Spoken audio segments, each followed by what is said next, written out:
नमस्कार, मैं professor M Shah अल हिंदी विभाग अलीगढ़ विश्वविद्यालय, अलीगढ़ से। पाठ्यक्रम शोध प्रवृत्ति एवं कंप्यूटर प्रायोगिक सप्ताह 12 व्याख्यान संख्या 18। साहित्यिक चोरी के प्रकार। साहित्यिक चोरी के प्रकार से संबंधित व्याख्यान आज आप सुनेंगे। तो साहित्यिक चोरी के क्या-क्या प्रकार हैं? जैसे प्रत्यक्ष या पूर्ण साहित्यिक चोरी। जैसे आमतौर पर साहित्यिक चोरी का सबसे गंभीर रूप माना जाता है या तब होता है जब आप किसी और की पूरी रचना को कॉपी पेस्ट करके उसे अपना बना दें।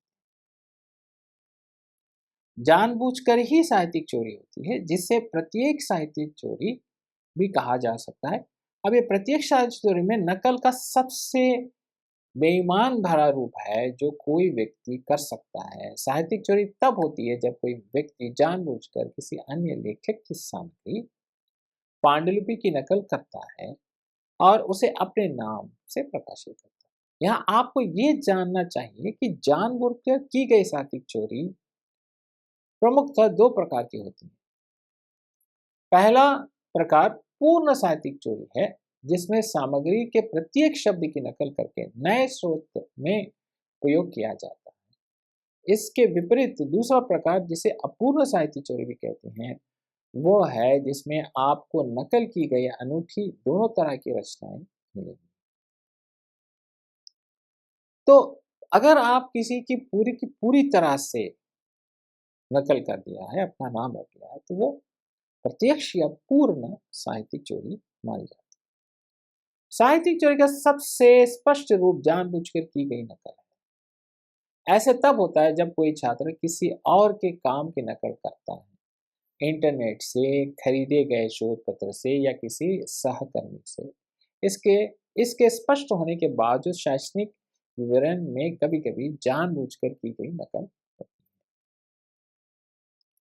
तो उदाहरण के लिए किसी वेबसाइट से किसी पैराग्राफ को बिना उद्धरण चिन्हों का उपयोग किए या श्रोता का हवाला दिए कॉपी करके अपने दस्तावेज में पेश करना, इस प्रकार के साहित्य में व्याख्याओं को कई गुंजाइश नहीं बचती, यह स्पष्ट रूप से नकल। तो अब यहाँ पे हम बार-बार क्यों वेबसाइट वेबसाइट कह रहे हैं? क्योंकि वेबसाइट में आपको क्षण भर में, समझिए अगर मैं कुछ लिख रहा हूँ, जैसे कोई कोई भी राइटर है, ठीक है? जैसे आचार्य रामचंद्र शुक्ल बोल दिया, उनके संबंध में जितने भी हैं वो वेबसाइट खुल जाएँगे, आपको आ जाएँगे। तो अगर आप उनको कॉपी करके डालना मतलब उनको जस्ट आपने सेलेक्ट किया, उसको सेलेक्ट किया, कॉपी किया, पेस्ट किया, रख दिया, डाल दिया, आपका दस्तावेज़ बना दिया। किताबों से है तो किताबों से देखना पड़ता है, लिखना पड़ता है और ये सब चीज़ें होती हैं। वहाँ कुछ अध्ययन होता है तो वहाँ साहित्य चोरी भी कम होती है। लेकिन जहाँ सुविधाएँ ज़्यादा बढ़ती जाती हैं, वहाँ जो है कुछ और उसके जो दूसरी चीज़ें हैं वो आ जाती हैं। आकस्मिक साहित्य चोरी। ये साहित्य चोरी अनजाने में होती है। इसमें आम तौर पर उचित उद्धरणों का अभाव या गलत उद्धरण उद्धरण देना भूल जाना या ना देना या मूल पाठ में दिए गए वाक्यांश या समान शब्द संयोजना का गलती से उपयोग करना शामिल होता है। अनजाने में साहित्यिक चोरी एक और भी सूक्ष्म चूक है जो जो तब होती है जब लोग अनजाने में किसी और के शब्दों या काम को अपने असाइनमेंट में शामिल करते हैं। उदाहरण के लिए ऐसा हो सकता है कि आपने कोई ऐसे लेख पढ़ा हो जो आपको बहुत पसंद आया, लेखक के विचार उसके विचारों से जुड़ गए, या हो सकता है कि आपने अपने द्वारा लिए गए एक नोट्स का दोबारा इस्तेमाल किया हो जिनमें उचित उद्धरण शामिल नहीं थे। अनजाने में साहित्यिक चोरी से बचने के लिए विस्तृत नोट्स बनाना और मूल लेखक को शय देना जरूरी। तो आकस्मिक क्या है कि आप अनजाने में कर रहे हैं, आप उदाहरण देना भूल गए। जैसे मैंने आपसे बता रहा था कि आपने मौलिक लिखा, आप कह रहे हैं सर हमने मौलिक लिखा है, लेकिन ये साहित्यिक चोरी बताया जा रहा है क्योंकि वहां पे आपने उदाहरण नहीं दिया या आपने उसको जरूरी नहीं समझा। ठीक है, आकस्मिक साहित्य चोरी तब होती है जब कोई व्यक्ति अनजाने में किसी अन्य लेखक की सामग्री का उपयोग कर लेता है। हैरान मत मतलब इसमें जो है, जो हैरानियत ये है कि जो आपकी कल्पना कहीं ज़्यादा होती है, तो जैसे हम सोचते हैं ना कि ये ऐसा नहीं है, लेकिन वो जब तकनीक में आ जाती हैं, तो वहाँ पे आपके भाव की कोई बात नहीं होती। वहाँ आपकी कोई भावना की कोई बात नहीं होती। आकस्मिक साहित्य चोरी के मामले में इन दोनों में हम ध्यान देना चाहिए कि आप अनजाने में या भावुक होकर कर दिए, ये नहीं हो सकता। कोई वेब पर एक ही विषय पर बड़ी मात्रा में सामग्री प्रकाशित होती है। एक ही विषय पर काम करने वाले 2 या 2 से अधिक लोगों के पास अपने काम में सूचीबद्ध करने के लिए एक ही विचार, तथ्य और आंकड़े हो सकते हैं। आधुनिक साहित्य चोरी जांचकर्ता सुविधाओं द्वारा आकस्मिक साहित्य चोरी को जानबूझकर किया गया बताता है। तो आधुनिक साहित्य चोरी जांचकर्ता मतलब यहाँ पे वही है कि जो चेकर है, जो जांच करता है, जो चेकर है, वो बताता है कि इसने जो है जानबूझकर किया है,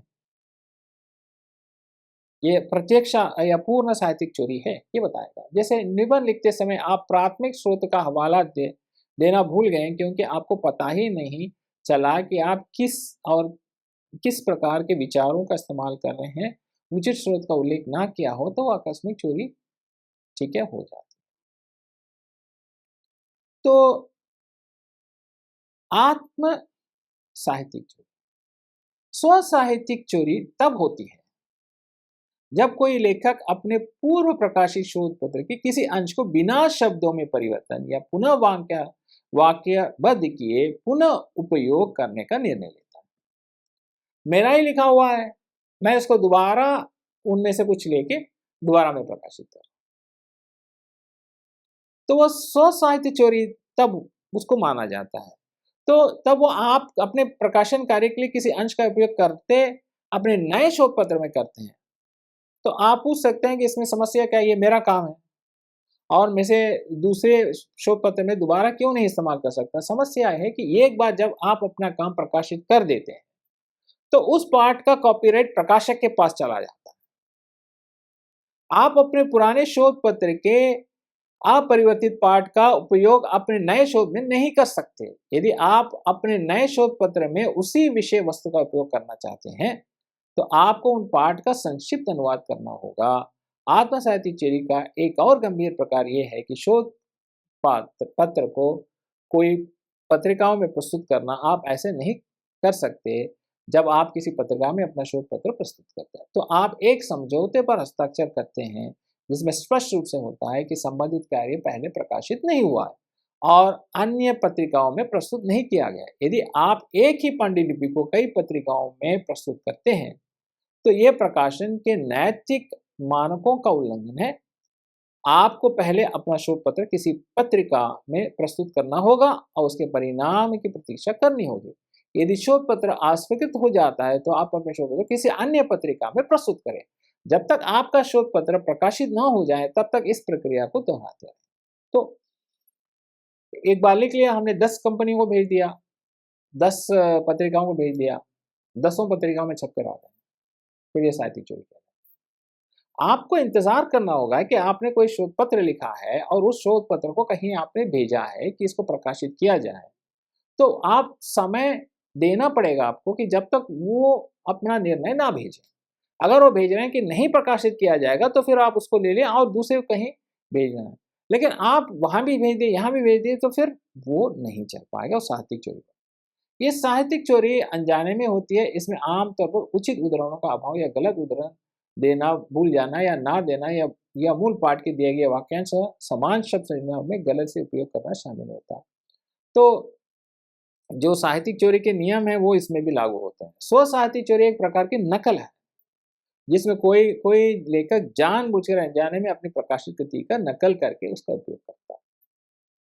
तो खुद के जो लिखा हुआ मौलिक है, उसको भी आप दोबारा प्रयोग करेंगे, तो आप उस नकल में वास्तव में उसकी वैदिक संपदा होती है। फिर भी उसको ये जानना आवश्यक है कि इस कृति का पुनः उपयोग का प्रकाशन केवल स्रोत का उचित उल्लेख करने ही किया जाना चाहिए। अच्छा, आप वहां पर भी आप अपने ही लेख का जो है आप उदाहरण देना चाहिए कि आपने इन पंक्तियों को लिया है, इस उदाहरण से बता देना चाहिए कि आपने लिया। तो स्व साहित्यिक चोरी अकादमिक अखंडों को समझौता करती है। इस विशेष उल्लंघन में एक ही कार्य को कई कक्षाओं में जमा करना या अपने प्रशिक्षकों की अनुमति के बिना एक ही शोध पत्र को पुनः उपयोग करना शामिल होता है। भले ही किसी शोध पत्र में आपकी अपनी विषय वस्तु हो, उसे बिना स्वीकार के पुनः प्रस्तुत करना भ्रम है। इसे यह संकेत मिलता है कि विचार और विश्लेषण नए हैं और आपने शोध पत्र में पहले क्रेडिट के लिए जमा नहीं किया है। तो स्व साहित्य चोरी, आप सोचेंगे मेरा ही लिखा हुआ है, मैं इसको क्यों नहीं प्रयोग करूं, ऐसा नहीं हो सकता। मोज़ेक साहित्यिक चोरी, साहित्यिक चोरी की भी प्रत्यक्ष होती है लेकिन ज़्यादा चालाक होते हैं, क्योंकि ज़्यादा साहित्यकार चोरी जांचने वाले उपकरण इसका पता नहीं लगा पाते। इस प्रकार की साहित्यिक चोरी की सामग्री कई स्रोतों से चुराई जाती है और एक ही विशिष्ट कोष के रूप में संकलित की जाती है, हालांकि इसका पता नहीं चल पाता, फिर भी ये अनैतिक और अवैध है। तो कुछ चीजें आप जोड़ दिए, छोटे छोटे छोटे छोटे, अब वो जांच में नहीं बैठ रहा, चेकर नहीं पकड़ रहा, फिर भी वो साहित्यिक चोरी। मोज़ेक साहित्य चोरी में अक्सर ऑनलाइन उपलब्ध स्रोतों में सामग्री को थोड़े बहुत बदलाव के साथ कॉपी और पेस्ट करना शामिल होता है ताकि वो मूल लगे। इसमें शब्दों या वाक्यों की संरचना में बदलाव करना शामिल हो सकता है, लेकिन मूल सामग्री को बरकरार रखना शामिल हो सकता है। छात्रों को शायद ये एहसास ना हो कि उचित पैराग्राफिंग उद्धरणों के बिना समान वाक्यांश रचनाओं का उपयोग करना साहित्यिक चोरी।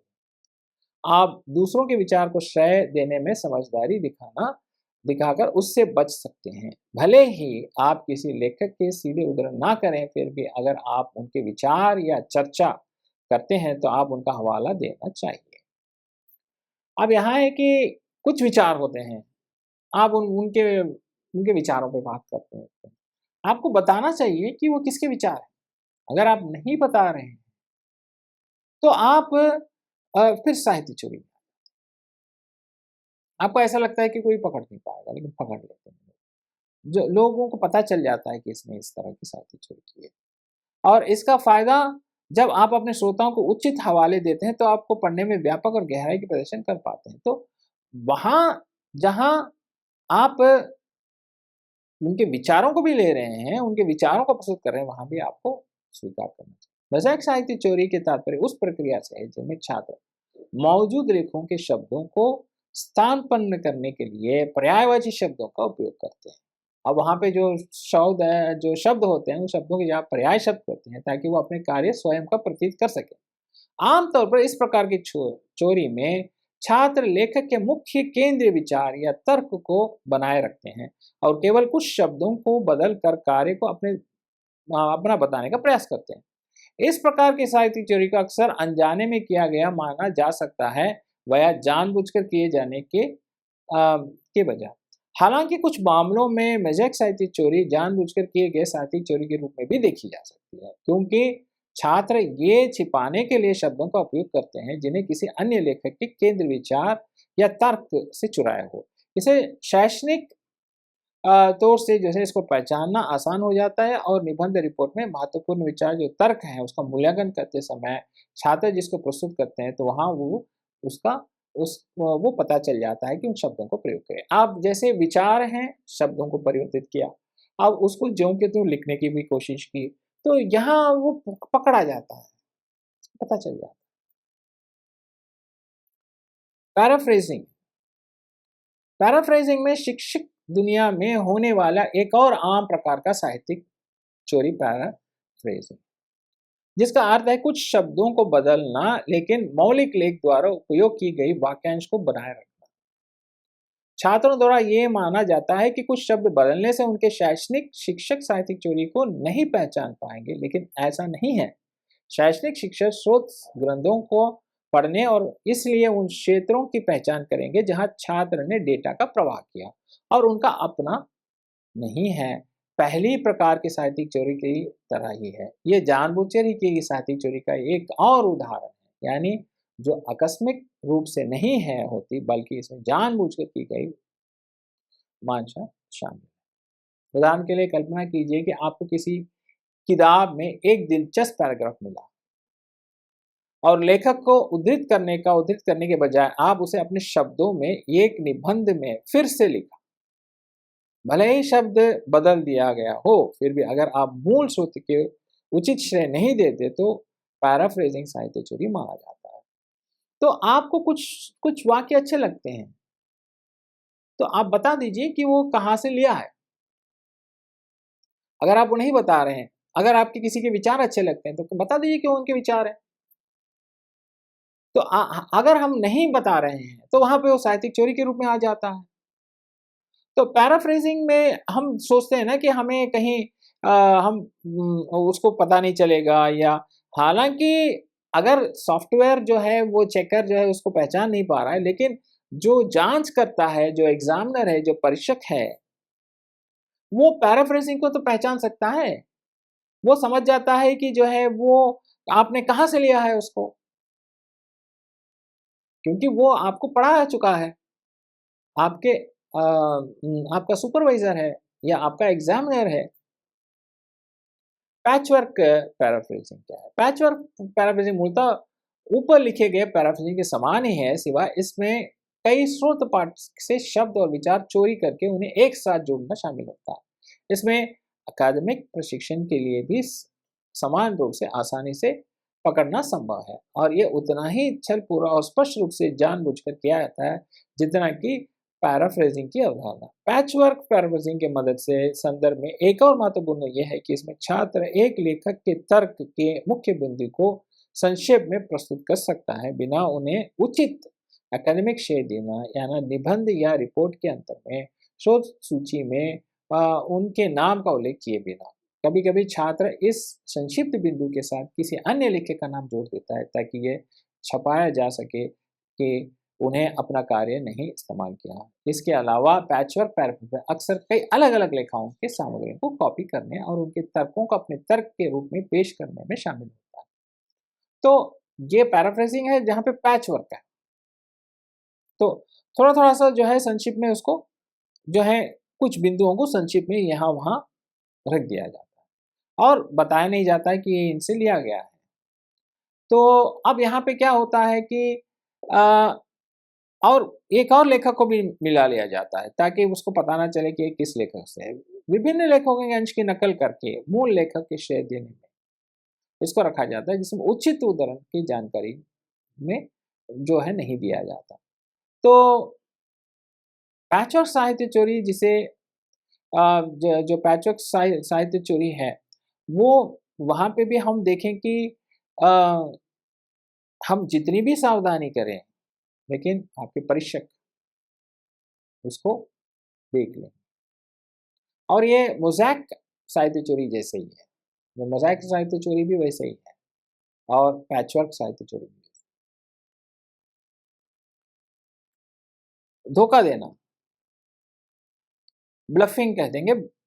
ब्लफ़िंग की अवधारणा में कुछ प्रमुख स्रोत संग्रहों और किताबों और शैक्षणिक पत्रिकाओं को पढ़ना और कुछ मुख्य विचारों को नोट कर लेना शामिल है, ताकि वो अलग लगे, हालाँकि वास्तव में वो समान हो। इस प्रकार की साहित्यिक चोरी और जानबूझकर पैराफ्रेज़िंग और पैचवर्क पैराफ्रेज़िंग की तरह ही गंभीर है, क्योंकि छात्र अन्य लेखकों के कार्य का इस्तेमाल करते हैं। तो अब यहाँ पे क्या होता है कि जो वास्तविक है, वहाँ पे आप परिवर्तन करें। आधुनिक शैक्षणिक दुनिया में ब्लफिंग साहित्य चोरी का एक तेजी से लोकप्रिय तरीका बन गया है। तो क्योंकि इंटरनेट की उपलब्धि के कारण छात्र बहुत जल्दी विभिन्न स्रोतों तक पहुंचते हैं, और इंटरनेट पुस्तक और शैक्षणिक पत्रिकाओं के विशाल भंडार से छात्र उद्धरणों को कॉपी कर पेश कर देते हैं, और उन्हें पढ़ें और समझें। इस ये प्रभाव पैदा होता है कि उन्हें बहुत पढ़ाई की है और अलग-अलग लेखकों के संपर्क में है। हालांकि ये छवि निश्चित रूप से गलत है, और अकादमिक शिक्षकों के लिए ये पहचाना बहुत आसान है जब ऐसा होता है। तो वहाँ पे आप क्या कहते हैं, धोखा देना है, जो क्योंकि आप कहीं-कहीं से निकाल लिया, कहीं से लगा दिया, और वो एक व्यक्ति के नहीं है, कई व्यक्तियों के हैं, और उसको बताएँ कि आपने बहुत काम किया है, और उसको समझाने के।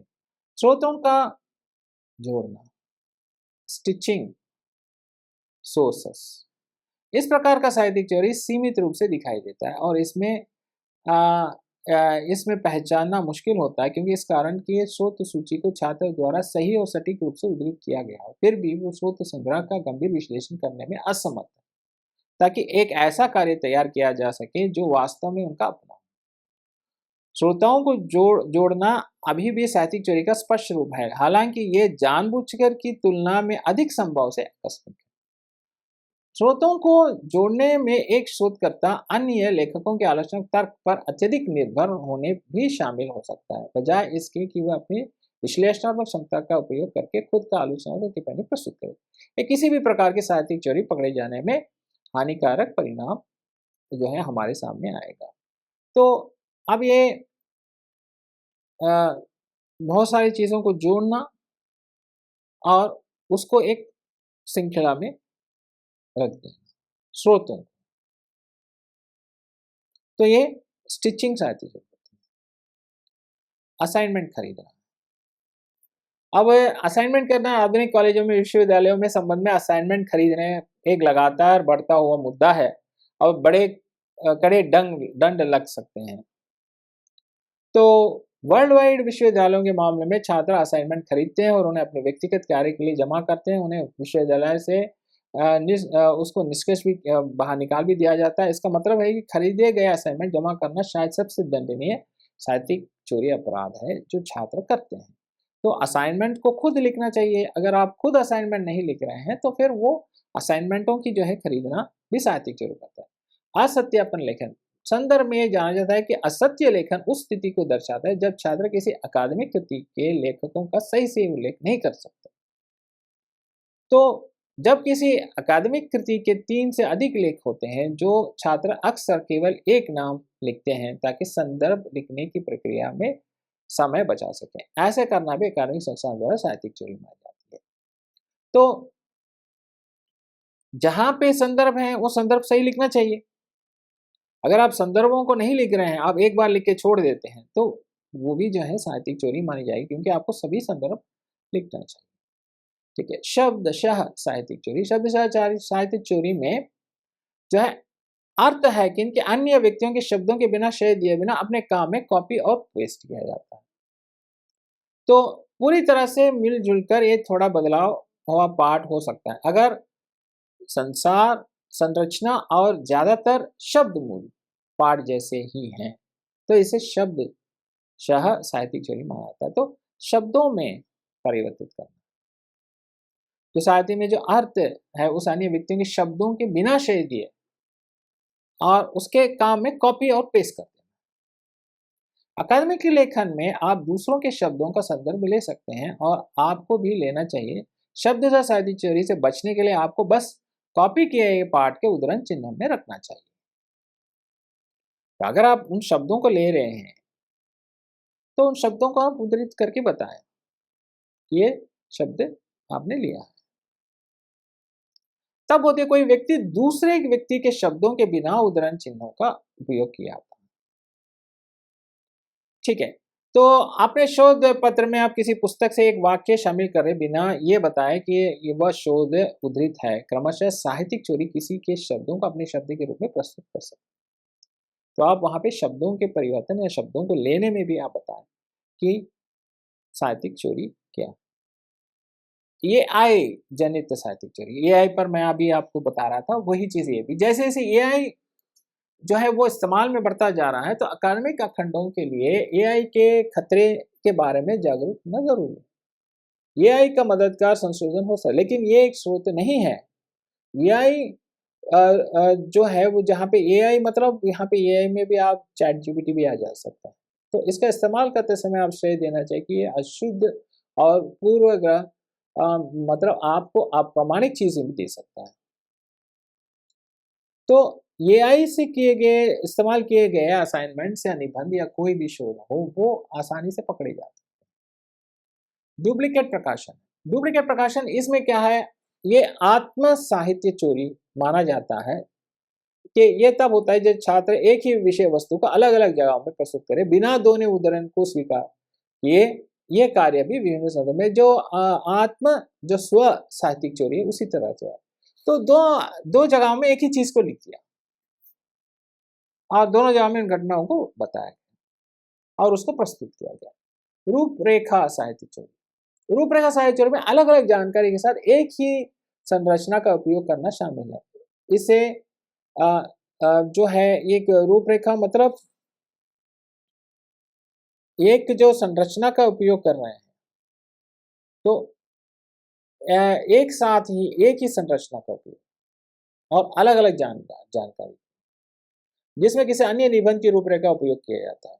थीसिस, कथन और अन्य बिंदुओं में प्रत्येक अनुच्छेद में समान होते हैं। इस प्रकार के स्रोत अद्वितीय होते हैं लेकिन विषय वस्तु मौलिक हो सकती है। अब यहाँ पे क्या है कि आप रूपरेखा बना रहे हैं, एक इंडेक्स बना रहे हैं, आपका शोध इस तरह से होगा, लेकिन आप किसी और की ऐसे ही चोरी करें, ये नहीं माना। आपको यहाँ भी आपको देखना है कि आप उसके और आप में क्या अंतर है, या आप जो थीसिस में जो बिंदुआं बना रहे हैं, अनुच्छेद बना रहे हैं, उसमें आप किस तरह के मौलिक विचार को प्रस्तुत करें। अगर आप अपने मौलिक विचार को नहीं प्रस्तुत करेंगे तो रूपरेखा साहित्यिक चोरी। किराए की साहित्यिक चोरी। किराए पर ली गई साहित्यिक चोरी में एक लेखक किसी को अपने लिए एक निबंध लिखने के लिए पैसे देता है, जिसमें विभिन्न ऑनलाइन वेबसाइट से निबंध खरीदने भी शामिल होते हैं। किसी और को अपने लिए निबंध लिखने के लिए किराए पर लेना और फिर उस पर अपना दावा करना साहित्यिक चोरी माना जाता है। तो खुद आपको लिखना चाहिए। अगर आप किसी को पैसे देकर लिखवा रहे हैं तो वो नहीं माना जाएगा, वो भी हायर्ड प्लेजरिज्म कहा जाएगा। तो किसी स्वतंत्र लेखक को निबंध लेखन में भुगतान करना और फिर उसे काम के रूप में प्रस्तुत करना, किराए के साहित्यिक चोरी को उस काम को श्रेय देना शामिल है। समग्र साहित्यिक चोरी। समग्र साहित्यिक चोरी में विभिन्न स्रोतों से जानकारी एकत्र करना और उचित श्रेय दिए बिना उन्हें मिला देना शामिल है। तो ले लिया और उनको उद्धृत नहीं किया, मिला दिया और उसको जो है प्रस्तुत किया गया। साहित्यिक चोरी का एक रूप है जिसमें कई स्रोतों की सामग्री को एकीकृत किया जाता है। तो जैसे विभिन्न रिपोर्टों को ले लिया वेबसाइट से और अपनी रिपोर्ट बना उसका मिश्रण करके, ऐसा नहीं हो सकता। तो साहित्यिक चोरी कई प्रकार की होती है और उन साहित्यिक चोरियों से को समझना जरूरी है। कुछ जाने अनजाने में हो जाती हैं, कुछ ये सोचते हैं कि नहीं पकड़े जाएंगे लेकिन वो साहित्यिक चोरी पकड़ी जाती है।